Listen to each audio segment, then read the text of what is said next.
What is going on, everybody? The NFL draft, 24 hours away. Contain that excitement. Oh, I can't wait. I hope you share that excitement. But I'm also pretty pumped for this video right here. These are going to be my sleepers and my guys in this draft, which I'll explain in just a second.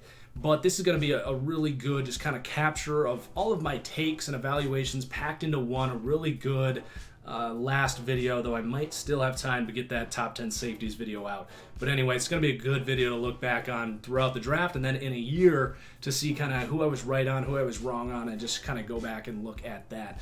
But a quick reminder, if you want to hang out with this pretty face, watch the draft with me, you can get live reactions and ask me questions about who you want to be picked, or who do I want to be picked, good fits, live reactions to the draft. It's going to be awesome right here on YouTube. I'm also going to give away some free draft boards that you can get access to on my Patreon, but it's going to be a fun hangout for the draft. Probably going to do some stuff on Friday and Saturday as well, although that might be on my Twitch, so make sure you subscribe to me on Twitch.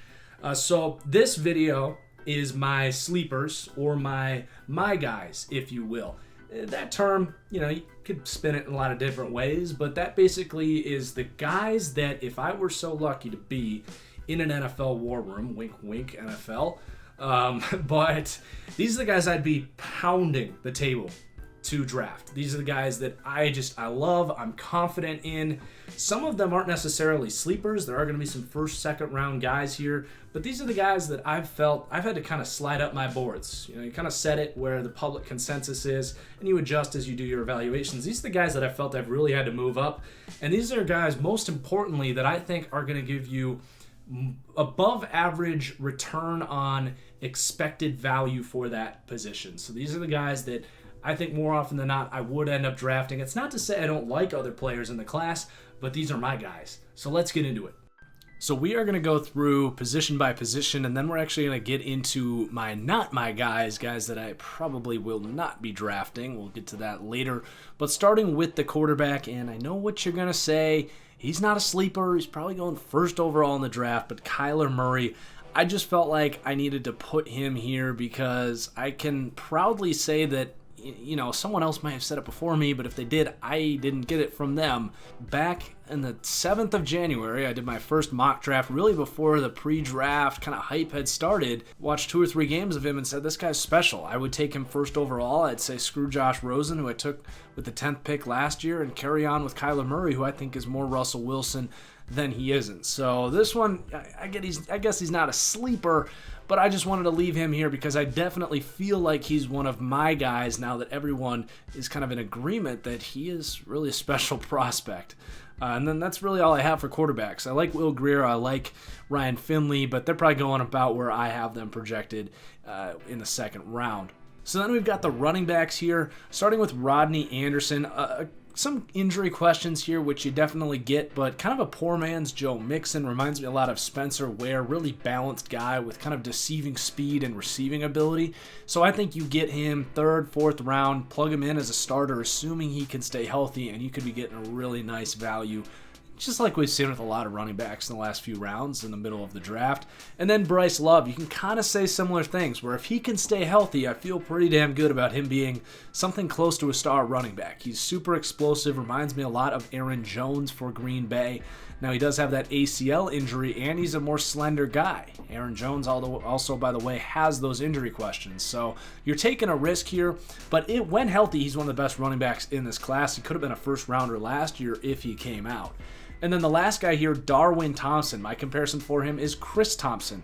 Really solid receiving back. There is a lot of value to be had in this modern NFL with these receiving backs who can create matchup problems for these linebackers and safeties out of the backfield. Duke Johnson, Chris Thompson, and now another son in Darwin Thompson, I think is going to be a steal if you can get him in like the 5th round. I would take him in the 3rd or the 4th. And then the wide receivers, Riley Ridley, a guy that I've been kind of planting my flag on for a while now. He's my number 2 wide receiver in this class. Now, he doesn't have the production that a lot of people like to see, those box score chasers out there. I'm much more of a film first than, I need to see the production. I think production matters, but show me the film first. And then he also lacks that elite long speed. Runs like a 4.58, which is fine for me.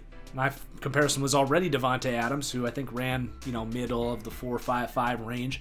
But he has those super quick feet. He is going to not just use those feet to separate well at the line of scrimmage to create, separation from that release, but also really nice run after the catch ability to make that first defender miss, just like Davante Adams. So you put him with an elite quarterback where they can grow together, establish a nice chemistry, just like Aaron Rodgers and Davante Adams. I think he has really nice upside, and it sounds like he might go second or third round, just like Davante Adams did. I don't want to keep bringing that up, but a lot of similarities there. He's nothing like his brother Calvin. So I really like Riley Ridley somewhere in that late first, early second range where there are a lot of really good quarterbacks drafting, if you will. Then you got Kelvin Harmon. Some similarities here. Doesn't have that elite long speed, might not separate super well man-to-man, but you put the ball in a position where he can go get it. He does not drop the thing. He will out-physical anyone for the football. He runs great routes. He'll sit down in zones. My comparison for him is Michael Thomas. So I've got a first to second round grade on him. A lot of people like this player, but I've got him ahead of guys like Hakeem Butler and N'Keal Harry. I just think Harmon is a much more well-rounded player. And then we've got Deontay Johnson out of Toledo. Now, he is somewhat like Dante Pettis, who went, kind of surprisingly in the second round last year. There's a lot of hype gaining for this player, and I could see him going a lot earlier than a lot of people expected, and I think that's very justified. He very well might be the best route runner and create the most separation out of any wide receiver in this entire class. The ability to separate is the most important trait for a wide receiver. I don't care what you say about the ability to catch the ball in traffic or out physical guys or release. It is all about creating separation. That is what makes guys like Antonio Brown so damn special. So I've actually got him mocked right now to Pittsburgh for the pick they got for Antonio Brown. That's a pretty unique situation, but I do think he could be Emmanuel Sanders. Just a kind of that shorter, quick guy that runs great routes. Sanders ended up having really, really solid hands, and the ability to kind of catch the ball in traffic, hold on to the ball after getting hit in the middle. I don't know if you get that from Deontay Johnson. He could totally develop that. So we'll see. I think he's a fantastic player and a sleeper in this class. And then speaking of absolute sleepers, James Gardner out of Miami, Ohio. Now, he hits this sleeper radar because he's a guy that I myself really had my eye on before last season. His junior tape was fantastic. You want to talk about catching traffic and red zone threat. He's got it. He's got amazing hands. He'll do double toe taps, which I love to see from young college players. Shows you that they have that kind of body control to get both feet in, which is an adjustment in the next level, and he already did it in college, and he has some spectacular catches. So I think if he stayed healthy, he suffered a major injury at, I don't know if it was an ACL or an ankle sprain or what it was, but he missed a lot of time most of his senior season. If he's healthy, you could get a really quality third wide receiver, a red zone threat, and a reliable target, someone with the upside of something close to like Alshon Jeffrey here. And the beautiful thing is you're getting him, 7th round, maybe as a priority free agent. If he's healthy, I think you're getting a great value here in James Gardner. And then we got Cody Thompson out of Toledo. This is if you're looking for that like Cooper Kupp or even like Adam Thielen, that bigger, thick, slot white wide receiver that just kind of does a little bit of everything. That's Cody Thompson this year. I think he's got a decent chance to be that player, and he's way more athletic than he gets credit for. This Toledo team was a lot of fun to watch. Even after Logan Whiteside, I always screw that up, left and went to the AAF and kind of dominated there. But these guys were still really good last year without their quarterback. So then we've got the tight ends, starting with Foster Moreau. I've got a second to a third round grade on him. Sounds like he's probably going to go third to fourth. He's actually my number 3 tight end ahead of Irv Smith and Jay Sternberger and even Dawson Knox, who a lot of people like. But this guy was a great blocker and was underutilized as a wide receiver in this LSU scheme where pretty much every skill position's been underutilized since, ever at LSU. But I see a guy that can actually run really nice routes. You look at those like stick routes on 3rd and 6. He has those down, good option routes, really sure hands, not a lot of drops. Just a great dude and a fantastic athlete. Ran like sub 4.5. So I get really excited about Foster Moreau. I think he's a reason you might be able to wait on like even Noah Fant, who is a pretty special player. But if you can get a really nice player in the first and then Foster Moreau in the second, if you need a tight end, that is a fantastic pick. And then we've got Isaac Nata here out of Georgia. Now, he is a sleeper in regards to I think he's going to stick on NFL rosters for 5 to 10 years, which for a, 5th, 6th round pick, that's very rare actually. But he's not going to be a guy that, you look back and like, how did this guy fall to the 6th round? This guy makes the Pro Bowl every year. He's got like 1,000 yards every year. He's a flexible, versatile tight end. That's not what he is. He's a blocking tight end. Now, he can catch the ball. Not a super athlete, but he does have some really, nice acceleration and strength. But this guy's going to be a fantastic special teamer, a number 2 tight end who can block like the daylights. And I'm a big fan of his game, and I would love to bring him in as like a 5th round pick and just kind of get him in my locker room. Now we've got the offensive line. This is an important list here, given the lack of supply of offensive line and the just demand for any tackle, guard, or center across the entire NFL right now. So this list is actually going to start with Jonah Williams, who I actually believe is undervalued. I think he should be a lock for the top 10, but you hear talks about him falling into the mid to late teens, even into the 20s, because some teams don't think he can play tackle. Like, all he did was dominate the SEC at tackle. Like, why could he not play tackle? His technique is incredible. So if I'm like Cincinnati, Green Bay, Miami, or even Denver at 10, and he falls, like, I can't turn that card in fast enough. I think he's going to be a 10-year, borderline All-Pro. A guy that reminds me a lot of Joe Staley. So I love Jonah Williams. And then Andre Dillard, a little different here, but same kind of idea. He kind of reminds me of Mike McGlinchey last year, where it's like, oh, he's a freak athlete. He's got the ideal length. He's quick. Was a productive pass protector in college. Pretty good technique. Only going to get better based on that physical ability. That's what I see in Andre Dillard. Now, he's not a very good run blocker. He's a little light and needs to kind of figure out how to, push dudes back. He might not ever be elite in that regard, but he's one of the best pass blocking tackle prospects I've ever seen come out since I've been doing this. So I would easily take him in the top 10. And if he starts falling and I'm a team like Houston, I'm going to move up and get this guy because I think he's a franchise left tackle. Could be kind of similar to like David Bakhtiari, just with those quick feet, a good length, and just be a fantastic pass blocker. Then we've got Jackson Barton out of Utah, another tackle here. Now this is going to be the kind of under the radar guy here. He has some similarities to Garrett Bowles. No offense to Jackson Barton or Garrett Bowles, but might not necessarily look the part. He's kind of got a gut, a little chubbier, but he moves really well at his size. He's got good technique. If he ended up being a 4th round pick and starting at left or right tackle right away, beating out someone that you would kind of have unexpected, would not surprise me. I think he's a good value on day 3 as a guy that has the kind of size, length, and technique to be a good starter. Not necessarily a good starter right away, but, end up with a starting job, which is saying a lot for a late round tackle. Anyway, we're going to move on to the interior here. Michael Dieter. I keep saying I don't know why people aren't talking about this guy. Like, all he did was dominate at Wisconsin for years. Kind of similar to like Kevin Zeitler. Like, might not be a freak athlete, but he's strong, physical, run blocks, pass blocks. Plug him right there in at guard and just don't really have to worry about it. So I see a 2nd round pick and a really safe player in Michael Dieter. And then we got Connor McGovern, who's a little different. He did produce at a high level at Penn State, which you like. Technique's a little off. You can let blockers go, both in pass block and run blocking. So he does need to improve, but he is inconsistent, but he's not bad by any means. And he's got that athleticism you look for.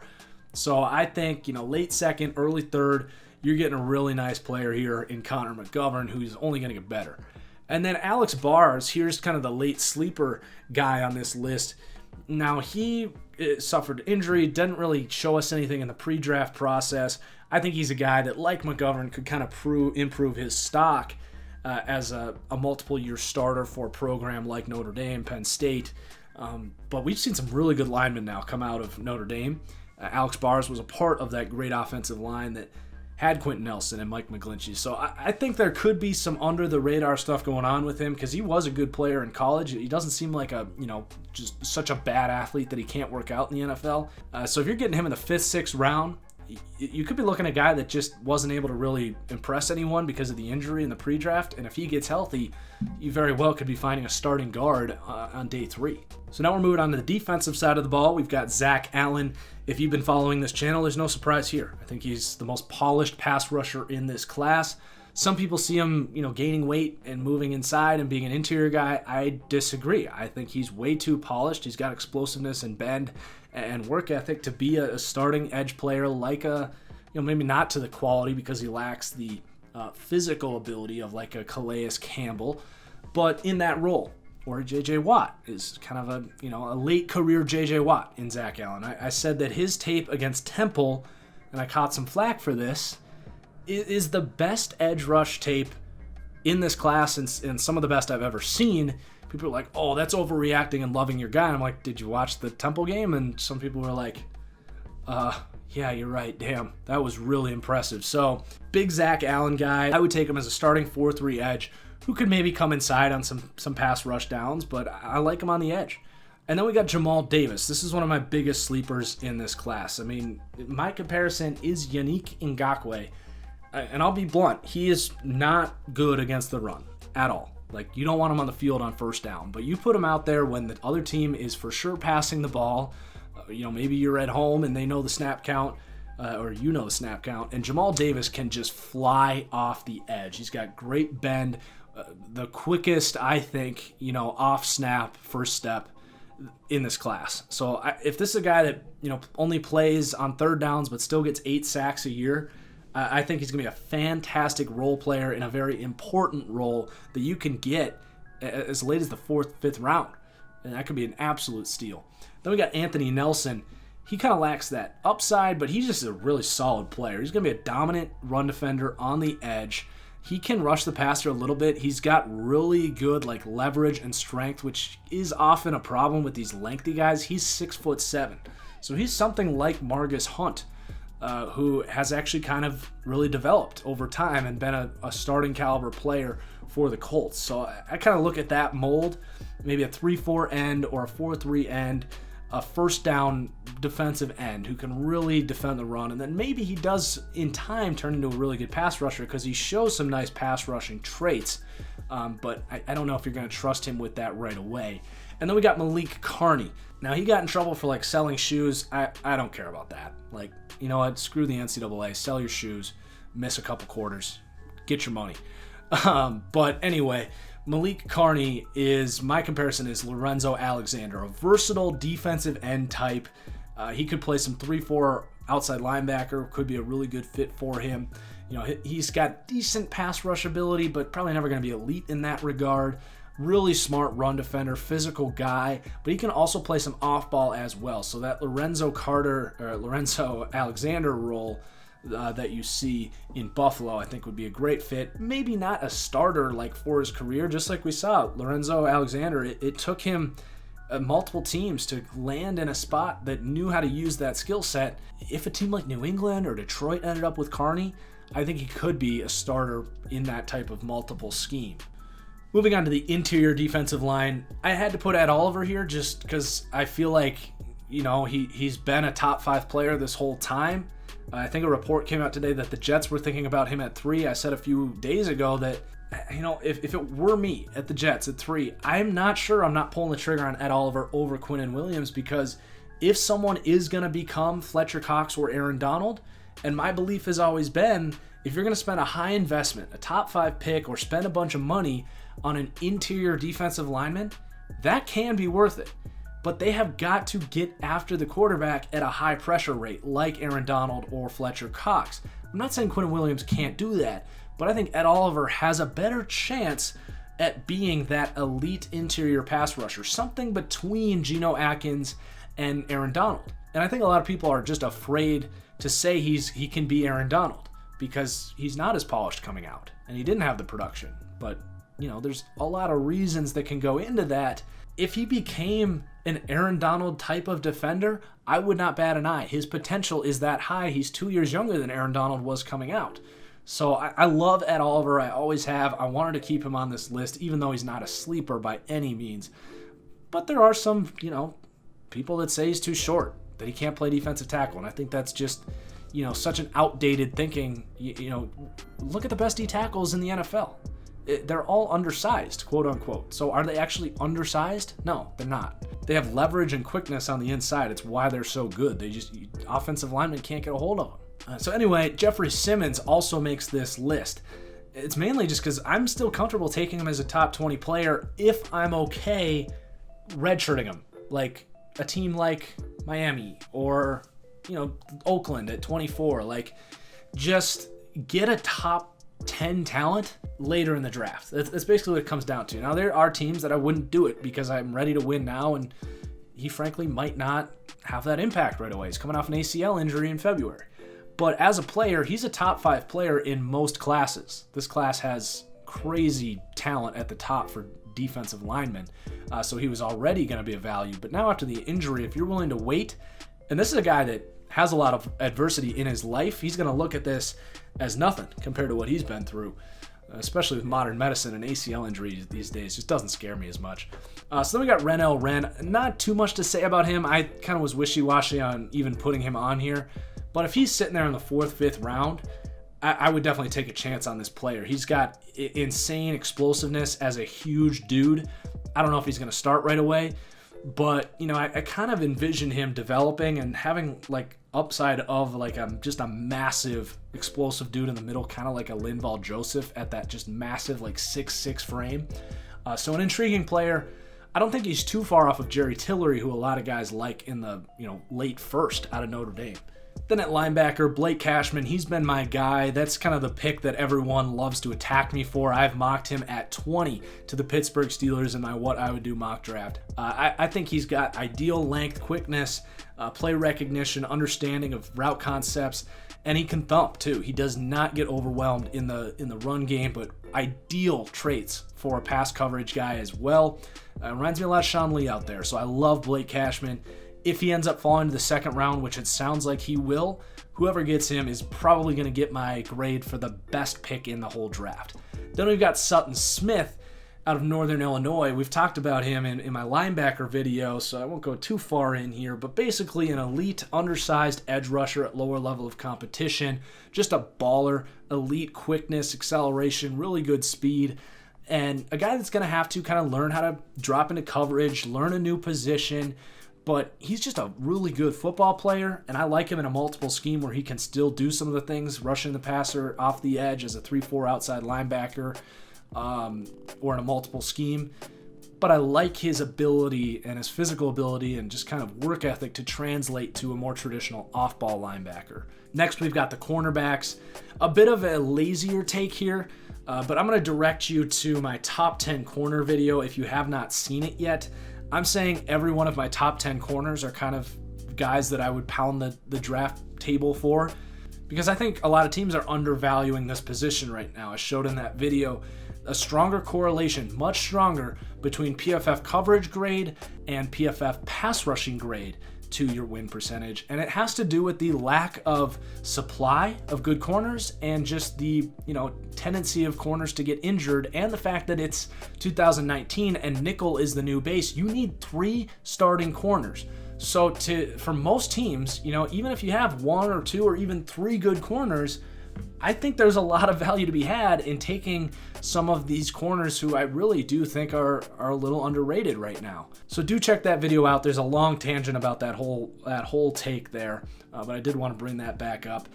But then there's also some later round guys. I love these kind of undersized guys. So Hamp Cheevers, athletic, super quick guy, gonna get just annihilated against blockers.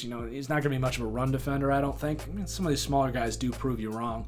But, 3rd down, you need a quick guy to cover Cole Beasley or Julian Edelman or Jamison Crowder in the slot. Hamp Cheevers can really do that. So I think there's some value in him on day 3. And then Brian Peavy, one of my favorite players in this class. He might just go down as a guy who was just a dominant college player.